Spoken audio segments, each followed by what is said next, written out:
नमस्कार दोस्तों, आज के इस वीडियो के अंदर आपका स्वागत है। सोना चांदी और बर्बादी से रिलेटेड मैं बात करूंगा। दैट मीन सिल्वर गोल्ड के अंदर जो भी ट्रेडर्स ट्रेड करते हैं, ये वीडियो आपके लिए बहुत खास है। इस वीडियो के अंदर मैं सिल्वर के आने वाले टाइम में होने वाले प्रिडिक्शन, इससे हुई पास्ट में हुई घटनाएं और इस दौरान जो जनवरी और फरवरी के 2026 के महीने में हुआ उसके बारे में विशेष विश्लेषण करने वाला हूं। तो आपसे अनुरोध है कि इस वीडियो को ज्यादा से ज्यादा मात्रा में आप अपने दोस्तों तक शेयर करें, चैनल को सब्सक्राइब करें। और हां, अगर आप भी हैं ट्रेडर या ट्रेड करना चाहते हैं, ट्रेडिंग से रिलेटेड कोई भी जानकारी जानना चाहते हैं, तो आप मुझे मैसेज कर सकते हैं 9301723368 पर, जहां पर आप मेरे साथ जुड़ करके ट्रेडिंग का लुत्फ उठा सकते हैं। उसके लिए मैंने आपको डिस्क्रिप्शन में अकाउंट ओपनिंग की लिंक भी दे रखी है, लेकिन ध्यान रखें कि मैं ट्रेड सिर्फ क्रिप्टो मार्केट के अंदर करता हूं, तो वहीं पर हम करेंगे। ओके, अब बात करी जाए सिल्वर के बारे में। सिल्वर के साथ क्या हुआ जो सिल्वर को लेकर के पूरे बाजार में चौतरफा हाहाकार मचा हुआ है। सोना चांदी से बड़ी बात बाजार में कुछ और बची नहीं है। हर किसी का सिर्फ एक ही मुद्दा है कि कब सिल्वर ऑल टाइम हाइस तक पहुंचेगा। हमने सिल्वर को $100 पे ले रखा है, हमने सिल्वर को 4 लाख पे ले रखा है। कब सिल्वर 4 लाख के ऊपर निकलेगा, किस दिन सिल्वर का ये लेवल हमें देखने को मिलेगा। तो देखिए दोस्तों, एक सबसे बड़ी बात तो ये है कि सिल्वर बढ़ रहा था, तब हर किसी का कहना था कि सिल्वर माइक्रोचिप्स में लग रहा है, सिल्वर जो है अब देखा जाएगा तो एआई डिवाइसेस में लग रहा है, टूल्स में लग रहा है। तो कहां गए वो एआई डिवाइस, कहां गई वो माइक्रोचिप्स? क्या सिल्वर सिर्फ काजू कतली के लिए बना है? क्या सिल्वर सिर्फ गाजर के हलवे के लिए बना है? कहां गई वो माइक्रोचिप्स? क्यों नहीं आ रही हैं? क्यों उन माइक्रोचिप्स की पूर्ति खत्म हो चुकी है? देखिए, कुछ भी नहीं था, सिर्फ और सिर्फ एक अंधी चाल थी। वही इतिहास जो 1980 में दोहराया गया था, उसी को इतिहास को दोहराया गया। सिल्वर का अगर हम लेवल देखते हैं तो इस ब्रेकआउट के बाद सिल्वर बढ़ा, जो कि $60 के आसपास था, और यहां से बढ़ता बढ़ता सिल्वर पहुंचा $120 पर। एक $60 के ब्रेकआउट को मैं हाइज इसलिए पकड़ रहा हूं क्योंकि ये शायद वो लेवल था जो बहुत हाइज तक आ चुका था। और इसके बाद सिल्वर ने जो बढ़त चालू करी $120, अगर इस $120 से गिरावट आई थी तो वो $70 तक आई थी। फिबोनाची का रिट्रेसमेंट भी अगर आप लगाएंगे तो 61.9%, 61.7% के आसपास की जो गिरावट होनी चाहिए थी, उतनी गिरावट अभी भी नहीं दिखाई है। तो क्या सिल्वर यहां से और भी ज्यादा गिर सकता है? क्या सिल्वर रुकेगा? क्या सिल्वर $70 को होल्ड कर लेगा? क्या सिल्वर करना है जो हमें करनी है, क्योंकि सिल्वर ने हाइस को लगाया, 1980 के लेवल्स को रिपीट करा। सिल्वर जिस तरह से 1980 में 2 गुना 3 गुना हुआ था, उसी तरीके से रिपीटेड वैल्यूएशन में आया और बाजार के अंदर एक बड़ी गिरावट। कितना डाउन जा सकता है सिल्वर? देखिए, अगर मैं बात करूं मार्केट को लेकर के, यूएस मार्केट की चाल, अमेरिकन बाजारों के अंदर एक बहुत बड़ी हलचल कल देखने को मिली, जब वहां पर ब्रेन लिमिटेड कंपनी की लिस्टिंग होती है और उस लिस्टिंग ने पूरी तरीके से मार्केट को हिला दिया। उस वजह से यूएस का बाजार भी गिरा, और यूएस के बाजार के बाद मार्केट के अंदर फेड का रेट कट का जो उम्मीद था कि फेड रेट को कट करेगा, वो रेट कट की उम्मीद समाप्त हो चुकी है।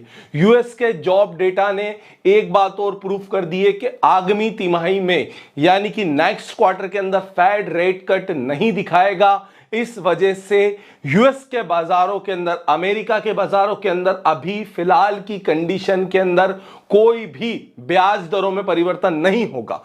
अगर ब्याज दरों में परिवर्तन नहीं होता है तो रेजिस्टेंस बरकरार है अमेरिकन डॉलर में कॉमेक्स पर 90 यूएसडी का, और यह रेजिस्टेंस लेवल हाइज लेवल से अभी भी 30% नीचे है। यानी जिसने सिल्वर को 4 लाख पे खरीद रखी थी, वो रेजिस्टेंस लाइन पर आने पर भी 1/3 घाटे में ही रहेगा। उसके बाद जब तक यह रेजिस्टेंस ब्रेकआउट नहीं होगा, तब तक कि सिल्वर ऊपर नहीं जाता। जब तक रेजिस्टेंस का ब्रेकआउट नहीं मिलेगा, तब तक सिल्वर के अंदर कोई बड़ा मूवमेंट नहीं है। पर इसके साथ में एक और घातक सिचुएशन है, वो है $70 की, क्योंकि 120 में से अगर 60% का माइनस करते हैं, परसेंटेज के रेशो में बात कर रहा हूं, तो ऑलमोस्ट आपका जो निकलता है कितना आता है, गणित लगाओ, लगभग 70 पॉइंट्स यहां से माइनस हो जाएंगे तो $50 के आसपास वैल्यूएशन। तो $70 का सपोर्ट है और इस सपोर्ट को अगर ब्रेक कर देता है तो प्रीवियस सपोर्ट लेवल जो आता है वो आता है $50 का, जो कि बहुत ज्यादा घातक है। दैट मीन हाई से 60% की नीचे गिरावट। अब सिर्फ और सिर्फ जो सिल्वर का प्राइस है वो भगवान भरोसे चल रहा है।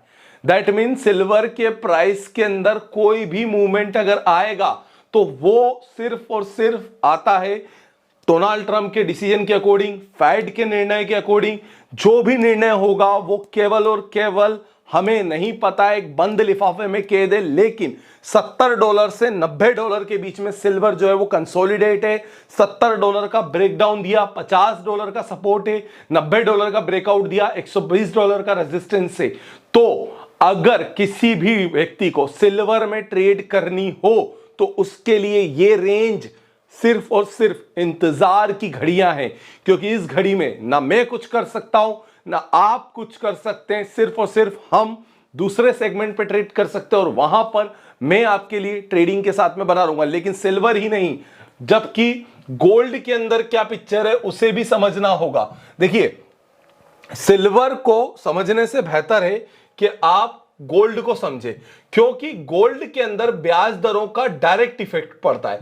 गोल्ड के अंदर मार्केट का सीधा इफेक्ट आता है। गोल्ड के अंदर स्टॉक मार्केट से लेकर के फॉरेक्स मार्केट तक गोल्ड के अंदर हर कोई इफेक्टेड होता है और उसीलिए गोल्ड के प्राइस में इतनी बड़ी गिरावट नहीं है। गोल्ड $5600 के हाइस को लगाता है और नीचे की तरफ सपोर्ट लेता है $4400 के आसपास का, और $4400 से कैंडल रिट्रेस कर देता है और इसके बाद ये स्विंग करता है, जिसमें रेजिस्टिव लाइन जो आती है वो $5200 की और नीचे की तरफ सपोर्टिव लाइन $4800 की आती है। तो गोल्ड के अंदर बड़ी वॉलेटाइल रेंज ना होने की वजह से गोल्ड के अंदर स्थिरता आने वाले समय में ज्यादा देखी जा सकती है, जबकि सिल्वर अपने मौजूदा प्राइस से 2 गुना से ज्यादा तेज हो गया था, इसलिए वहां पर अस्थिरता की उम्मीद ज्यादा है।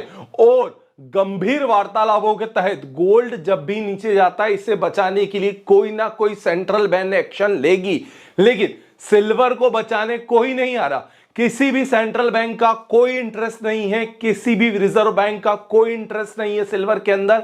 सिल्वर में सिर्फ इंडस्ट्रियल इंटरेस्ट होता है, सिल्वर में सिर्फ और सिर्फ डब्बा इन्वेस्टमेंट होता है। यानी सिल्वर जो होती है एक तरीके से देखी जाए तो वो बैंकिंग या करेंसी को डायरेक्टली कोरिलेट नहीं करती है, just because of gold will be directly replacement of the currency segment.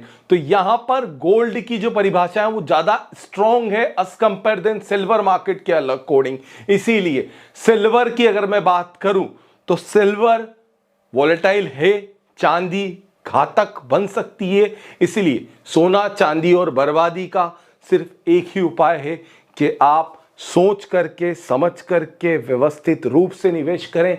अगर कोई भी प्राइस अपनी एक मौजूदा कीमत से दुगना बढ़ जाता है तो वहां पर निवेश नहीं किया जाता है, जबकि निवेश करने का सही तरीका होता है उसके स्थिर वातावरण का होना। सांस भी वहीं ली जाती है जहां सिर्फ ऑक्सीजन नहीं होती, वहां सांस नहीं आएगी आपको। ऑक्सीजन के साथ में कार्बन डाइऑक्साइड, नाइट्रोजन की मात्रा भी होती है, तभी जाकर के आप सांस ले पाओगे। नहीं तो डायरेक्ट अगर ऑक्सीजन लगा दी जाए विदाउट द डाइल्यूशन तो आदमी ऑक्सीजन में भी मर सकता है।